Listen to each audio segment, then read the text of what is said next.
We are living in unprecedented times. Not only have we entered the age of Aquarius, but we've entered the age of AI. Humanity is about to undergo the most dramatic transformation ever, and I believe that makes it the perfect time for us to address the global mental health crisis.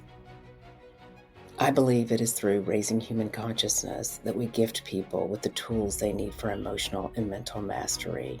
Hi, I'm spiritual teacher and speaker, Shaman Isis, and I'm on a one-woman mission to raise human consciousness by teaching spiritual practices and sharing incredible people's heroes' journeys. Join me on Glow Up with Shaman Isis for inspiration for your hero's journey. If you're ready for transformation, check out Glow Up with Shaman Isis, the collection of books and courses.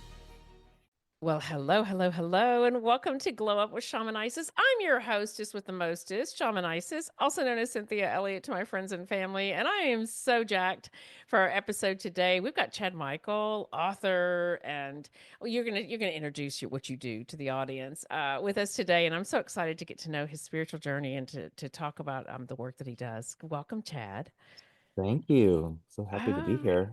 you have a fascinating journey, which I'm really looking forward to digging into. Can you tell people about what you do? Give 'em Uh, a sentence or two about who you are, and then we're gonna dig into your journey. yeah, so I'm an entrepreneur and I started a team building company back in 2005. We service the whole United States, work with business to business to do team building activities to help coworkers bond, build relationships, and have some fun. And along the way, I decided to write a book, which has nothing to do about team building, but it's about my spiritual growth and journey that led me to kind of doing what I'm doing now.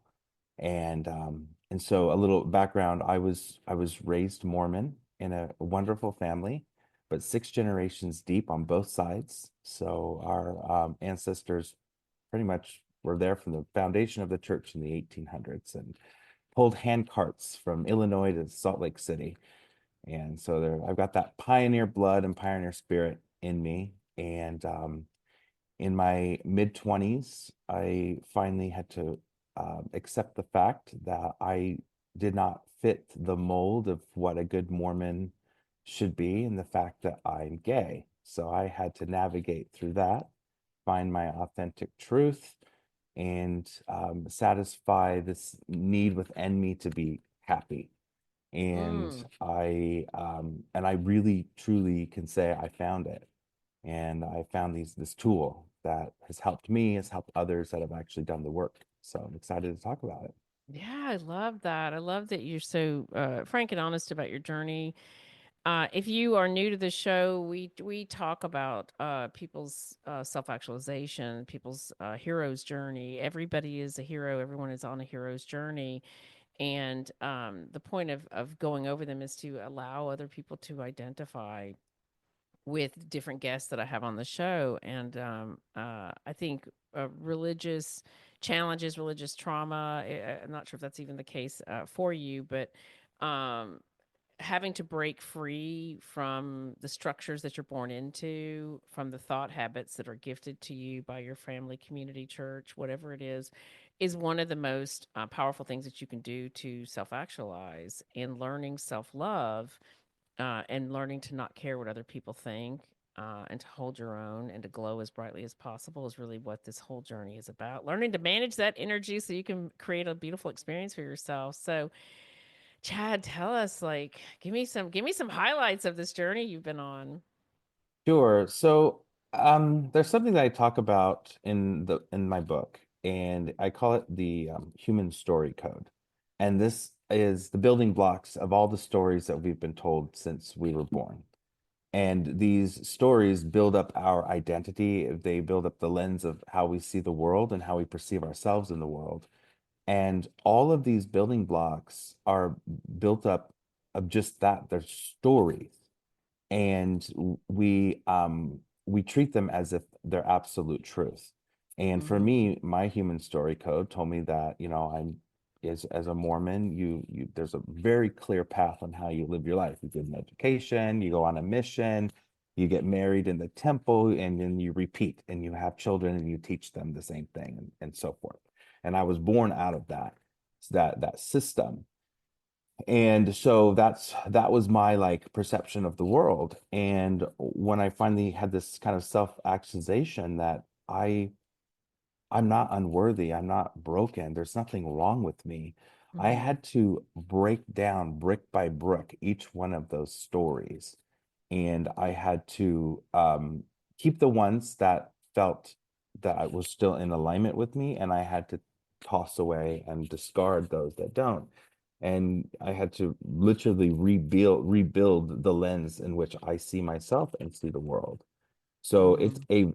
anybody who has gone through this knows it is a extremely heart-wrenching, long experience. It's nothing that happens overnight. And if it did happen to you overnight, congratulations, that's amazing. But I Yeah. think for most of us, no, it is a journey, and it still is a journey. I still find myself stumbling upon old pieces of that story code that's still laying around. Mhm. There's still moments of shame or fear or confusion that I still on occasion stumble upon, but now I have tools to know how I deal with those as they come up. Yeah. So my kind of the biggest thing that happened to me, I was in my mid 20s. I was a very, very ambitious young person. I feel like I'm living my 20s now where I'm like I go to Disneyland all the time and I like don't want to be responsible. But in my 20s, I was very much the opposite. I was very laser focused on like building a career. And I was 25 and I built a new house in Salt Lake City up on the hill overlooking the whole valley. It was quite spectacular. And I moved into that house thinking this is going to make me happy, and I was so miserable. I was Mhm. lonely. I felt broken. I felt unloved. I felt like shame, all the things, right? So one day I thought I had just actually come home from a funeral. My mom's best friend's daughter. We were the same age. So she was like a cousin because I grew up, with her. And she had passed away in a car accident, and I just come back from her funeral, and I remember feeling how unfair that was, and it should have been me. I felt like, why didn't God take me? Because I was just so miserable and unhappy. And then I had this like instantaneous like feeling of transformation just come over me, and I'm like, I don't want to be unhappy anymore. I want to live. Mhm. I don't want to die. I want to live. So I like stood there. I went into like this meditation, and I write about this in great detail in my book, but I stood there at my table and I imagined myself holding a deck of cards.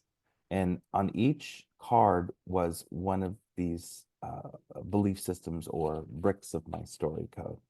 And I sat there and I imagined laying them all out on the table. And I stood back and I looked at my life.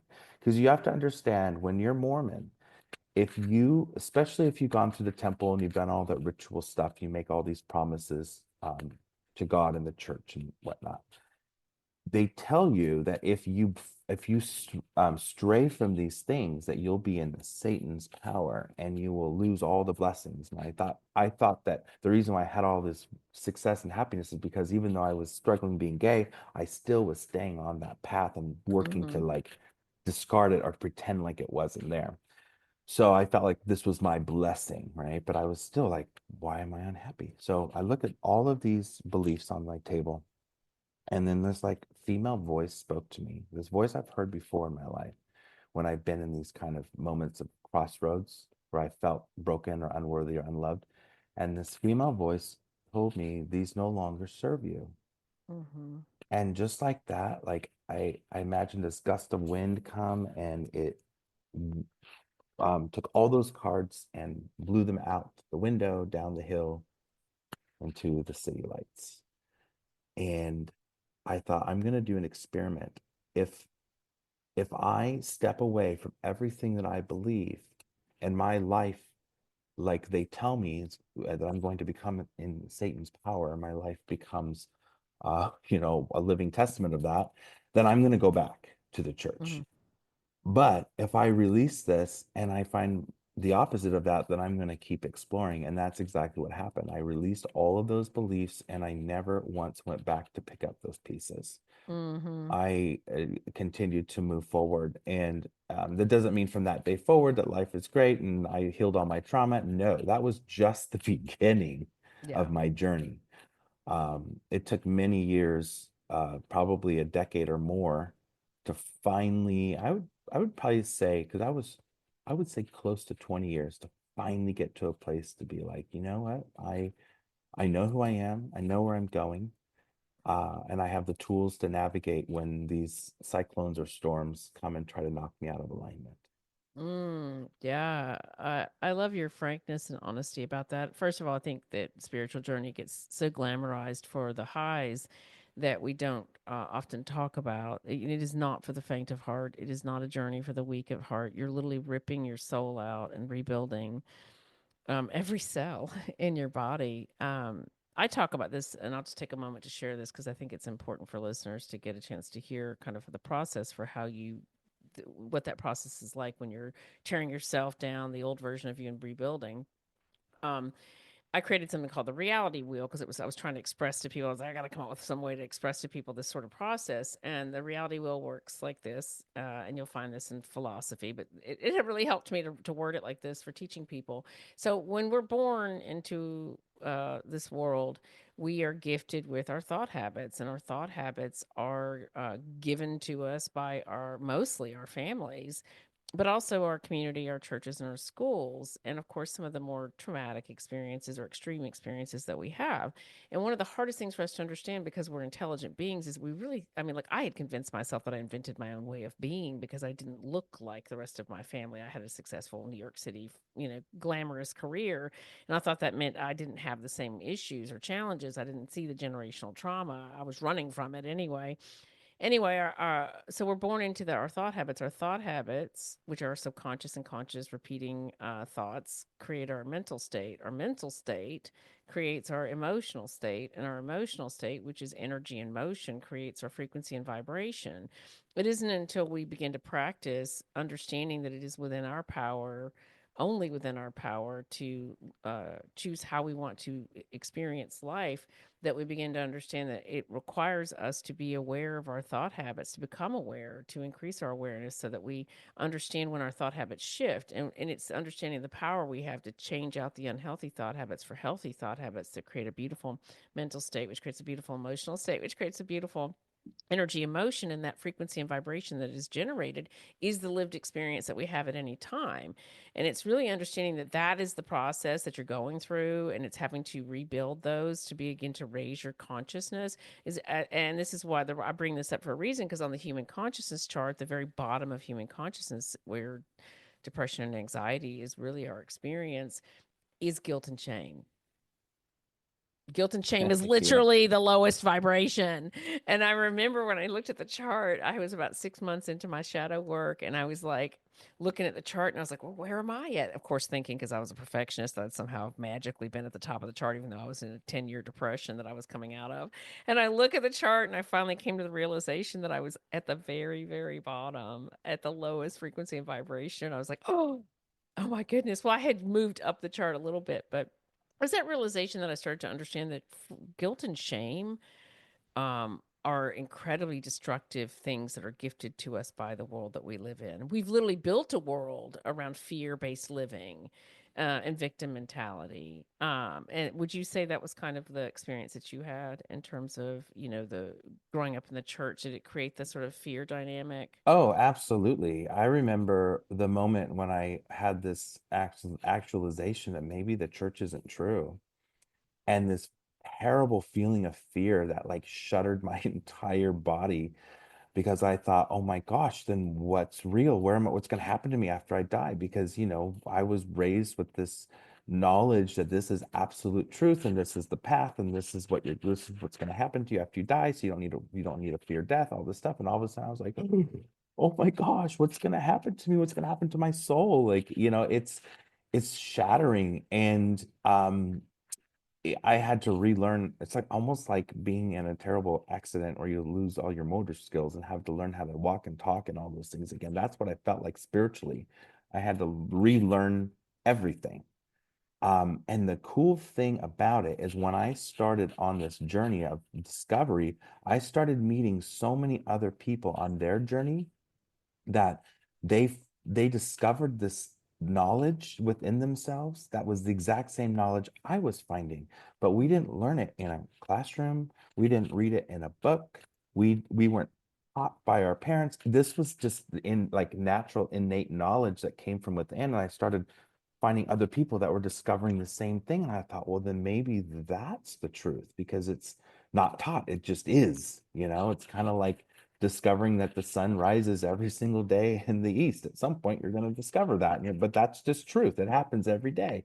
And that's kind of what my journey looked like. And these connections with other people just kept happening. And the more and more I discovered, the more and more people that I found in the most colorful of situations, in situations where before I was taught that those aren't good people because they smoke or they drank or they cursed or they were living in sin or they were gay or this and that. And those were the people that I felt were the most like spiritually awake and aware. These people that I had this judgment of before as, oh, they're sinners, they're, do not engage. So I had to rebuild all of that. And what the good news of all of this is because I now can see both ways of living, I have a way to, compare. I am so grateful for my Mormon upbringing because it taught me now to have more empathy and compassion Mm-hmm. for other people in their journey. And where there once was judgment, there now is love. So that I have to just be grateful for my path and my journey that got me here.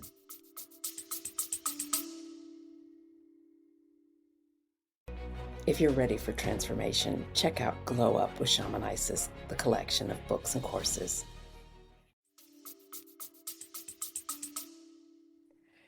You just brought up some really wonderful points. You actually inspired I was writing down because I was like, oh, this is good. You inspired, like I do video series and you just inspired one on the great lies of religion, organized religion. And look, I want to be clear to people who are listening. I don't have a problem with organized religion or you being religious or you going to church. Like I do not care. Do whatever works for you.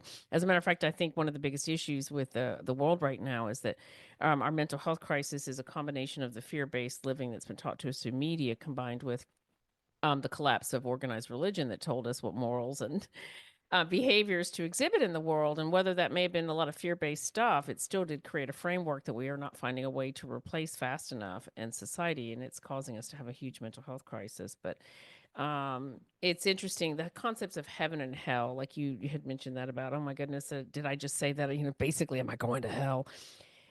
For me, and I don't know about you, but everybody, everyone's allowed to have their opinion and they're all right because it's all about what we think and believe. Heaven and hell is a vibration, and that they were basically the concept was taken to turn it into a threat of if you do not behave a certain way, this is the eternal life you're going to experience, and that if you do what we say and give us that 10%, um, you're going to go to heaven. And it's created a lot of fear. It's created that fear dynamic that is the paradigm that it's the lowest level of human consciousness, and it's the reason why we find ourselves in living in what is idyllic circumstances and being absolutely miserable. It's one of the reasons. So Yeah. when was was there a real big epiphany for you, like a really big moment? Like maybe when you decided to write your book, was that like a big moment? Because your book was controversial. And it still probably is within a certain because you were telling the truth of your experience within the Yeah, my dad asked me not to publish the book because I had just tell what happened, like this is what happened to me within the constructs of this religion. And my dad felt like it would shine a negative light on our family. And I respect that because that's his truth, hmm completely. And I understand it. But I told my dad, I'm like, Dad, if the church doesn't want these stories to be told, then they need to behave in such a way that those stories never will be told because they're not going to happen to people. And there's two places in our world that you should be absolutely safe to be your authentic self, and that is at home and that is at church. And sadly, for many of us, those are the two places where we've had to mask the most. And Oh, yes. Yes. Yeah. and it's unfortunate. And fortunately now I feel like, and because I meet these young kids, that are, in their early 20s, and they're gay and they're out, and their parents are extremely accepting of them, and they don't have the same trauma that I have, that I had growing up in that world. And that's great. That's progress. And I think no one should feel shameful for who they are, how they want to live their life. But like the epiphany for me kind of came as a friend. It was wild. So I have this good friend. His name's Quinn, and there's a dedication to him in the back of the book. He called me up one day because back when I got excommunicated from the church, and yes, that happened to me. And it was a wild experience because it made international headlines. And I actually remember this. yeah.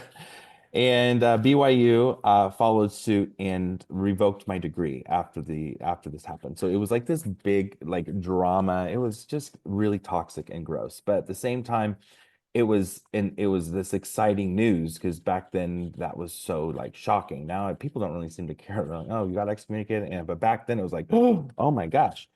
Um, and so I reached this point. My first touch point was I need to like forgive all of this. So I started Yeah. writing a book thinking I wanted to like write about forgiveness because that was one thing that even all of the bad experiences that happened to me in the church, for every bad experience, there was two good experiences. And one of those was learning forgiveness. And so I thought, well, let me kind of talk about this. So I start like writing, and I realized I'm not ready to forgive. So I put those writings away. That was 2009. Fast forward to 2019, my friend Quinn calls me up. He lives in Los Angeles. I was in San Diego. And he's like, Chad, you've got to finish your book. And me and Yayoi, which is his friend from college, she's Japanese. And I say that, and I'll tell you why I need to tell you she's Japanese, but in a minute. But they drive down from LA, 2-hour drive, sit at my dining room table and tell me I need to write this book. I mean, Yeah. that to me was okay, message received. And I opened up Mr. Google and I typed in the name of my book that I was writing, and somebody else had written it in that 10-year span, like the exact title, the exact concept, everything. I'm like, well, my grandfather always said, if you have a good idea, you better act on it because that information is out in the universe and someone else is going to pick that up and do it. So it happened. I thought, well, I really don't want to write about forgiveness. So what else could I write about? So I started thinking and we had this discussion on the table. There has to be something greater and bigger than forgiveness. What is it? And we didn't come to any conclusion, and they left. They went back to LA. And that night I was meditating and I was just kind of asking my natural knowing, and that voice spoke to me again, a female voice. And she said, it's called the law of zero. And I'm like, what? So I You get just up, made the hair on my whole body is standing up. and I get Mr. Google, law of zero. Type, type, type. Nothing. There's some weird like math stuff, maybe some like financial things, nothing about this. So I call Yayoi, who's Japanese, and I'm like, all right, well, I got the title of my book. It's called Law of Zero. I don't know what this means. And she says, oh, in Japanese culture, we have this thing called the Enzo. It's a handwritten circle, and it means the nothingness, the void. Wow. And I'm like, oh, interesting. So that was my jump off point. So because I'm running a business, I don't have time to like do all this research. I hired somebody who did a lot of like research and writing for me for my team building company. I said, do you want a new project? Can you help me do some research?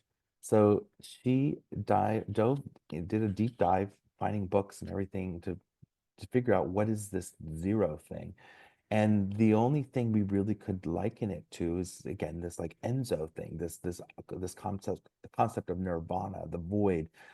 There's a goddess named Shakti that was worshipped, and she was the goddess of the void, the nothingness. And why is there so much emphasis and power given to this concept of nothing? And then I realized it's it's when we are untethered from everything in our human world, all these stories, this construct, this make-believe fantasy that we've created on this earth. If we can detach ourselves from it, we can then be neutral, and then at that point navigate through life and create the things that we want without that fear that holds us back and pulls us back out of alignment and pulls us back into the system. Mm, So if we can release all of those stories, those beliefs, those fear-based realities that we've created, we know nothing will hold us back. The only thing that will hold us back are natural law. Like, just because I'm going to be untethered from the world, I can't just jump off a cliff and think to fly. Like, there's natural laws, and those are the only laws really that need to navigate our lives. Everything else is human construct, and and this human construct is designed to keep us small. So oh yeah, yeah, yeah. if we can, like, if we understand that and understand that all of the drama that we create in our lives is just that drama. It's like a script. If we can just rewrite that, unwrite that, Mm-hmm. delete that, we can be completely free.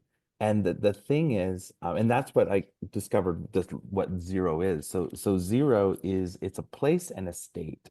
So it's a place in our universe that is just, it just is. It's just a neutral, balanced state that that everything, all thought, all creation comes from this just nothingness, right? When you have a thought, it's like, where did that thought come from? Well, or if we want to get biblical, Genesis, God said, let there be light. Well, what was there before there was light? Well, there was darkness, but there was also, at one point, there was an idea of light that came from some intelligent source. So whatever that is, we can debate that forever, but it came from somewhere, and that I call zero. And zero is constantly creating. As we're speaking right now, as you go back and listen to this again, in that moment, when you're in that moment right now, zero is at work creating. And so the state of being at zero is being in this untethered, um, neutral state where we can navigate the through life and literally open a portal and create magic, that create the things that we Yeah. want. Because when we no longer are held back by limiting beliefs, nothing can stop us except Mm-hmm. natural laws. Like, you still got to have, you can't go 3 days without water. You got to have oxygen. There's certain things you still have to do to stay alive. But other than that, it's just put your energy on what you want to create, and don't allow any of this building blocks of shame, fear, anything limiting. Just release them. So I Mm-hmm. discovered through this writing process that there's 5 entry points to zero, and they can be done in any order. So, and it's like it's a circle. In fact, I have a graph I can show you right here. This is actually in my book. If I put it right up. So it's a circle, and so they can be done in any order. But the ones, I'll kind of explain them in the order that they in natural progression, as a lot of Mm-hmm. times we discover them. So awareness is the first one. So you got to have awareness of what you want, or awareness that you're out of alignment, or awareness that your life is not what you want. Because many of us, and for me, up until my mid-20s, I was unaware that I was completely out of alignment. And then the next one is you have to secure alignment. So you have to Mm-hmm. get in alignment with what it is that you want. So you probably notice, if you ever want like a new car, everything you see, you start seeing that car, because your brain starts to, like, constantly focus on that thing. So you've got to get in that lane with what it is that you want, if it be a career, a relationship, or just healing, whatever it is, you have to get in that. Mm-hmm. And maybe if you want to do personal development, maybe you start finding some books that will help you, or talk to your therapist, or talk to your friends, or listen to podcasts like this. That gets you in alignment. The next one is take ownership. And this is very difficult for people to do, because we live in a fear-based victim Yeah. Mm-hmm. society.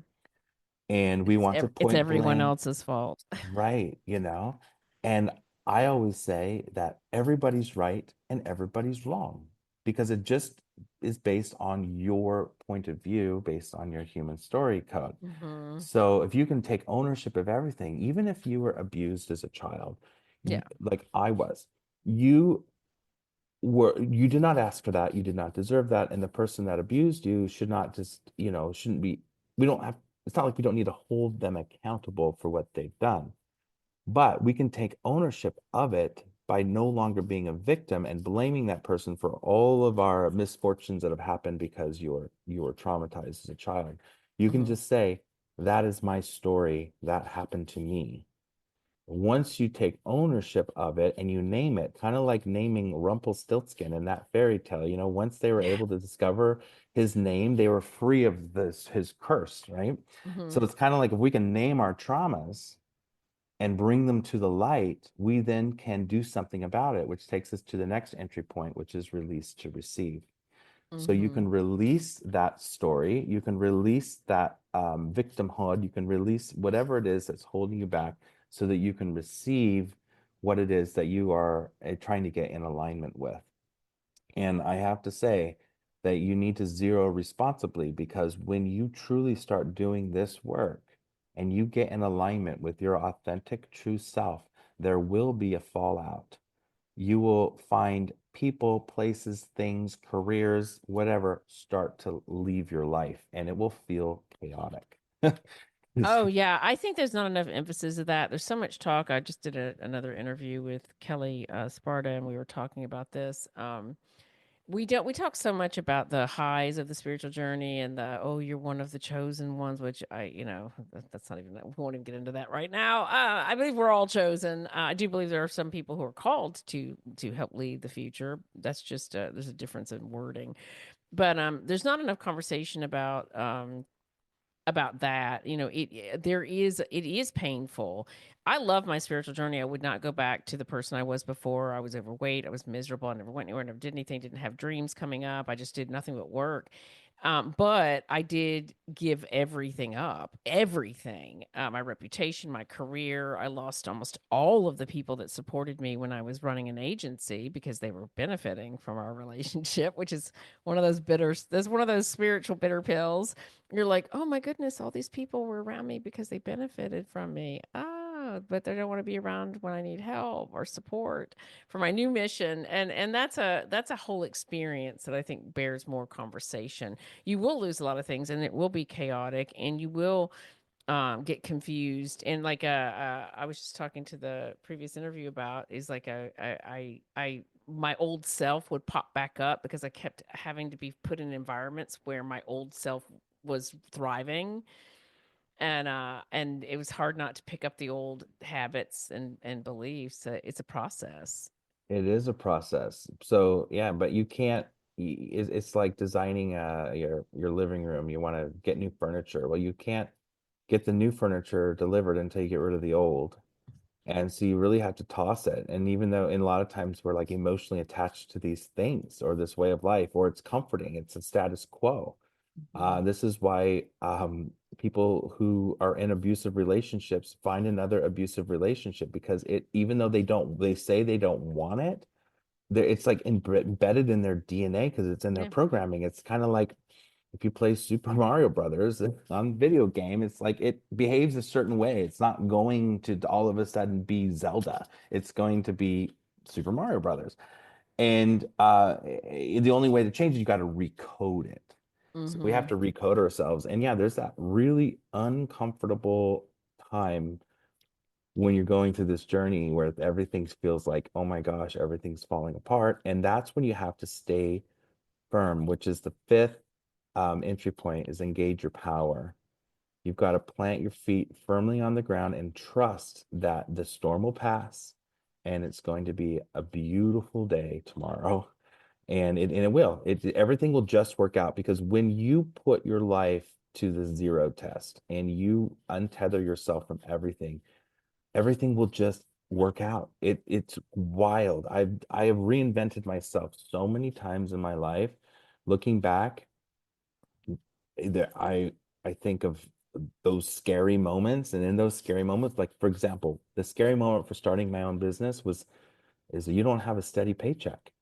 And now I'm, hey, mortgage is coming due and all this, and you haven't gotten any new clients. Like, oh my gosh. So when I'd have this fear about money, you want to know the best way? And this is, don't take financial advice from me, trust me, but let me tell you the way that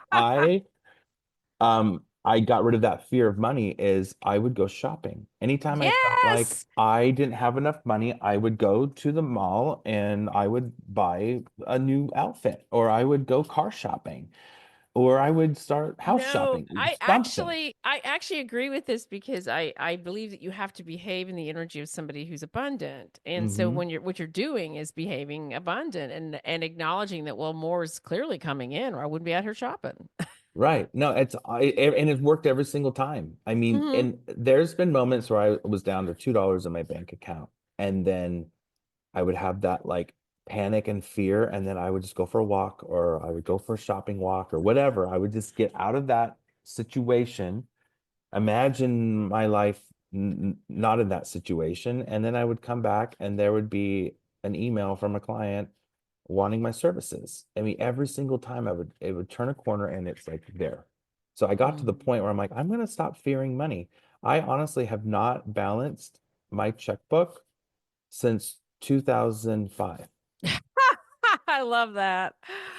It's And so true though. That's a huge part of it. I mean, I noticed like it growing up because I grew up in the system in an orphanage and in care, and a lot of a lot of religious trauma there from my foster families. But the money for all of them, everybody who had any influence in my life was had that fear of money situation. Like it was a constant in my childhood, and it's been Mhm. work as an adult, having to work through that because you don't really see how deeply rooted that is in your experience until you've gotten healed enough to become aware of when your thought habits are shifting. And it's like, oh, you shouldn't be looking at the bank account going, oh no, what am I going to do? That is not helping.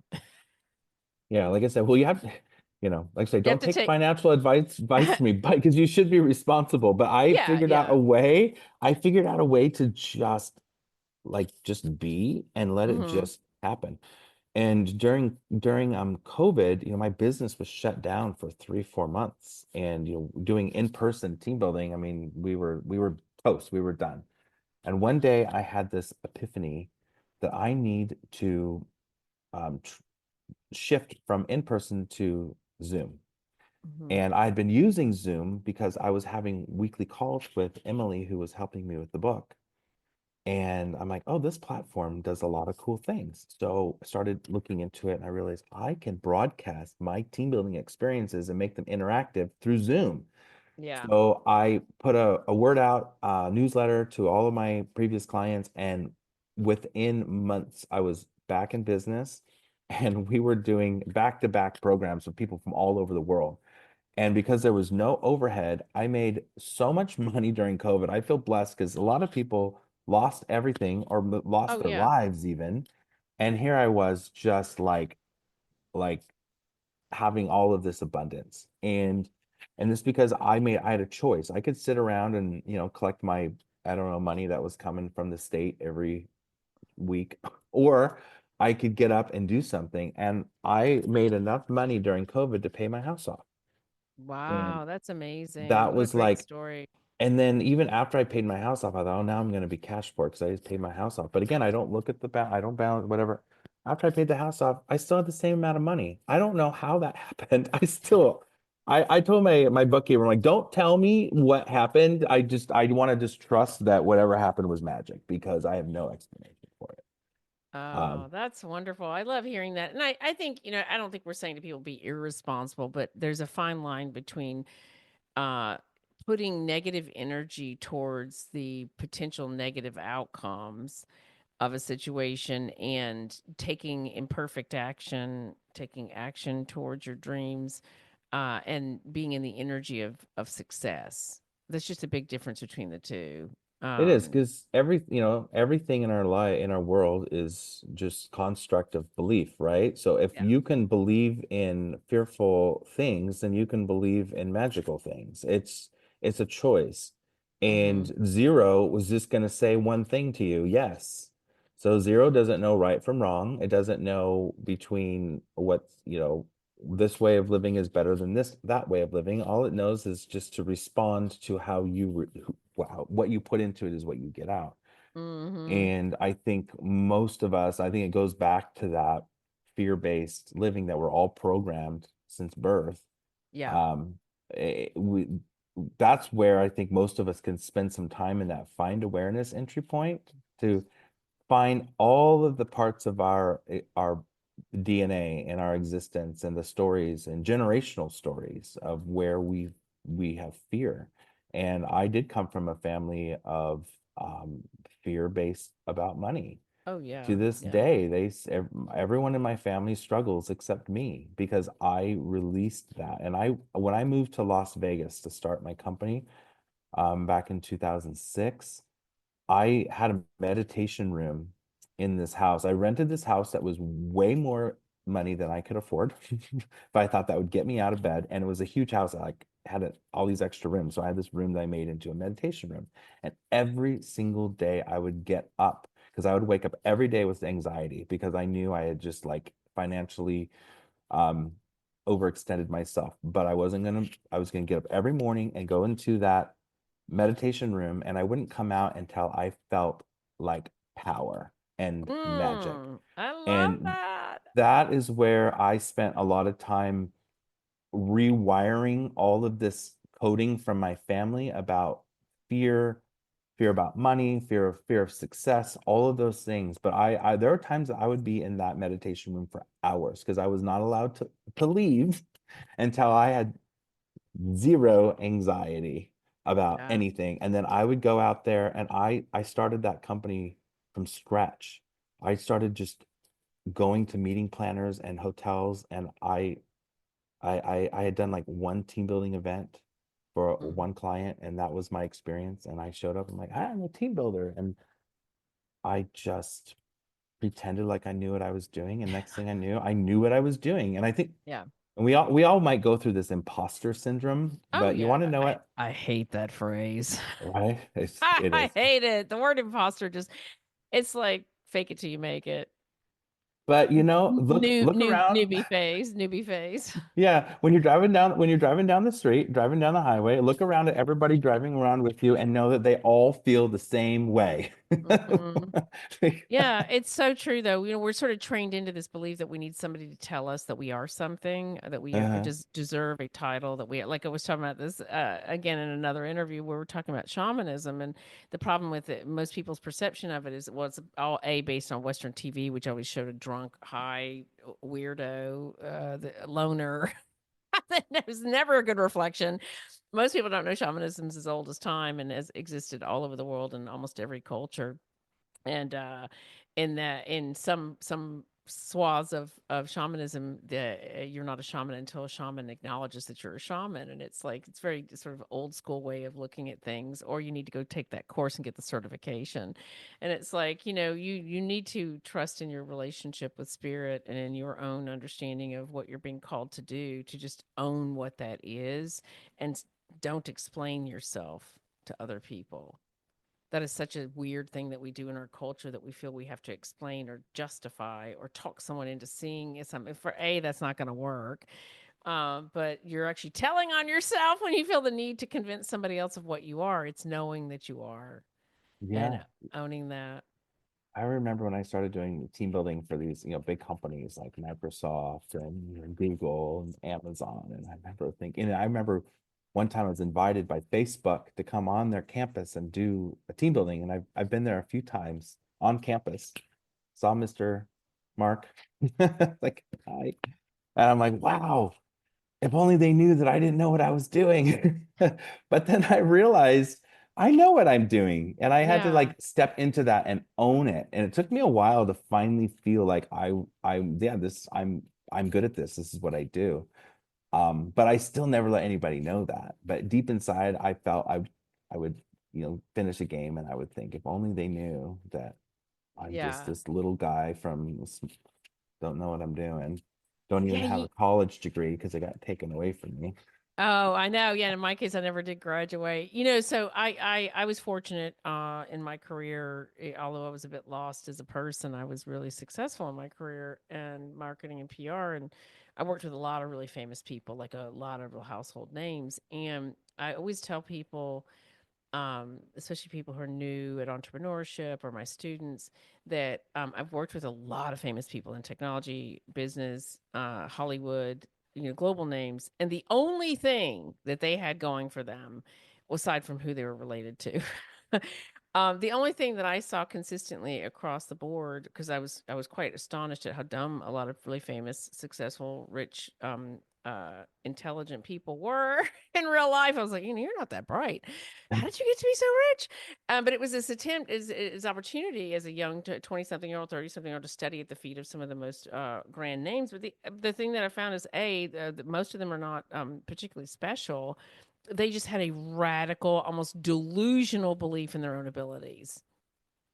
And that was really it. And they would even share with me the stories of, like, they didn't know anything. They didn't have the certificate. They weren't told they were that person or that title or whatever it was. They just did it because Yeah. they believed in themselves. And I think that's a And powerful hats off to lesson. them. I mean, I never poo-poo anybody's success. Yeah. Even if I feel like they don't deserve it, it was like, well, we all deserve it. It's just they somehow figured out the code and they cracked the code because, to me, I do games for a living. So I look at life as a game. Every time Hmm. you go to CVS, you're like, play the game with the coupons. There's always some sort of game that we play, and a lot of it is like how we make it in this world. Yeah. It's a game, and we win some, we lose some. But I think the what's helped me navigate all that is just to be untethered from the outcome. So it Hmm. it, it saves me from disappointment, and it saves me from beginning knocked off my path, because these little things, like if you want to become, let's say you want to become a famous actor and it doesn't happen, it's like, well, why? Well, if you really get honest with yourself, did you really do the work? Because I look at myself with my business, why isn't it a bigger business? Why isn't it more of a well-known brand? And when I'm completely honest with myself, it's because I don't want to work that hard. I don't want to be a slave to my career. I want Hmm. to play. I want to have fun. Yeah, And it's hard for people who haven't gone through that experience. Like when I get a lot of the push from especially LinkedIn. It's like, oh, mhm. if you're not working 14 hours a day, you don't deserve it. And it's like, fuck off. I mean, honestly, work smarter, not harder, right? And that's kind Yeah. of what I did a couple years ago. I had this epiphany, and because I used to have to travel and do most of my team building programs. So I was in a plane. I mean, I've got like status on all these different airlines I fly on them. And I finally got to a point, I'm like, I am tired. I can't do this forever. So I hired a videographer, and I had him Hmm. follow me around for a week. And I videoed myself doing everything. This is how you do this. This is how you facilitate this. This is how this game is played. Blah, blah, blah. Now I have all these training videos. So I don't have to do, I haven't I think I facilitated one game this year, and it was because a client asked, like specifically asked for me, because Hmm. they come back, frequently. And other than that, no, I just say watch my training video, and we hire these people with great personalities. A lot of them are actors. Hmm. And so if anyone's listening to this and you want to facilitate, let me know, because we're always looking for good talent. And they watch the training videos, they show up, and my staff is kind of behind the scenes helping them remotely if they have any questions, and they just have to follow a script. And then our clients have a great time. And I figured this out. I'm like, wow, I now can leverage myself to be a digital person. So I can go out and have fun and write a book, promote the book, Hmm. to have time to talk to amazing people like you. And and it's great. And so I think, but I didn't just discover that overnight. It like took me all these years of finally going, you know what? I'm ready for something different. Hmm. And that's one thing about truth, is that anything that's like our personal truth, which is just stories and construct, it's going to evolve and change. because there was a time in my life where I felt like I need to be working 14 hours a day to be Mhm. successful. Now I'm like, no, I can work 2 hours a day and make more money because I've leveraged myself. I don't have to physically be anywhere now. So, Yes, yes. Oh, I love that. Okay, I gotta offline. I gotta talk to you about entrepreneurship. I've got the Soul Tech Foundation. So for me, and we go back to religion. So because I grew up, I mean, I understand the benefits of spiritual teaching and training. And although I'm not interested in opening up a traditional church per se, the Soul Tech Foundation, which is my 501c3, is fundraising for its first Soul Tech Wellness Center, which is not just about your physical. It's not just about yoga and meditation and moon rituals, but we will have a Sunday service, and in the same in the with the ideal of renewal and community, because I believe it's something that's actually needed in the world. But it is not religion based per se. Fundraising for when you start the minute you open your mouth and you start talking about spirituality, or you're like, oh yeah, I want to have a and it touches on the woo woo. I can just see people's like, just they sort of glaze over like, oh, she's one of those. And it's like, no, I'm actually trying to address what I think is a really important challenge in the world. We have a massive mental health crisis. That young people under the age of 30, the second leading cause of death is self-harm. And yet, we just keep plodding forward with more technology and more victim mentality, and I believe we need answers to that. And if it's not organized religion, because they sort of burnt their boats, mhm. then what is an evolved answer to that? And for me, it's that kind of thing. Anyway, I'd love to tap into that, your incredible experience as an entrepreneur, to ask you questions about that. So Chad, Yeah. if people want to learn more about your work, the incredible work that you do doing these adventures for businesses, or learn about your book, where would they go? So if you want to just know everything that I do, you can go to my website, chadhardy.com. And there's links there to adventure games and to also my book Law of Zero. So, and from Law of Zero book, from the Law of Zero book website, you can see where you can pick it up, because it's on Amazon, Barnes and Noble, and different booksellers carry it. And the audiobook is now out. And Love that. I read the whole book into a microphone. And let me tell you, when you listen to yourself talk for that many hours, the English language starts to sound very weird. It does. I try to. It's hard for people to know if they've never. I recorded my book Memory Mansion. I didn't do the other ones. I actually used KDP just launched a beta for of the voice, the AI voice, which I had tested, but the voices weren't developed enough at the time. Anyway, the one I did do was Memory Mansion, and it was such a weird experience. I had to redo the whole thing because I messed up the audio. I was like, "What am I doing over here?" It is weird listening to yourself, right? Well, yeah, well, just because after a while, it just you kind of you get numb, where your brain just kind of turns off. You're just reading, and then the language starts to sound weird. Like, is that a word? This is so true. It's funny, but I was just listening to the playback the other night, and I fell asleep to my own voice. Talk about an inflated ego. I know, right? I'm like, oh, this I is so soothing. I know. I struggle to listen to myself. Like I re-listen to things so I can perfect my delivery and stuff, but I cringe through the whole thing. I got to get better at that. Yeah, Oh, I've performed for so many years. I'm a trained vocalist, so I don't have a problem listening to my own voice. I don't like listening to like conversation. I cringe a little bit listening to podcasts and what I've been on. But yeah. spoken word, no, because it's a performance. Oh my gosh, Chad, it's such a delight. We have to meet in person because I can tell you and I would get on like a house on fire. Oh my gosh, yes. Thank you so much for coming on the show. Thanks for You having guys, me. Chad, what's your middle name again? Chad Michael Hardy is my full That's name. Thank you. I knew I was like, so I'm getting something off, and I've been to your website many times. So, Chad Michael Hardy, thank you so much for coming on and sharing your fabulous Thank energy you. and your incredible story with our You're awesome. audience. Thanks for doing what you do so we can have these conversations. Yeah, no, absolutely. All right, you guys, hold on. I gotta bring out my books while we're doing this. If you're not familiar with my work, I'm Shaman Isis, also known as Cynthia Elliott. I've got 3 best-selling books out. 2 of them have been packaged together in my Glow Up collection. Unleash the Empress, which shares my spiritual practices. Memory Mansion, which was my first #1 bestseller, shares my journey from Catholic orphanage to New York City PR diva to waking up and learning to love myself. Certainly an adventure. It'll have your eyebrows hitting your hairline a few times, but you've been forewarned. I've learned to be guilt-free and shame-free, so I'm being shameless.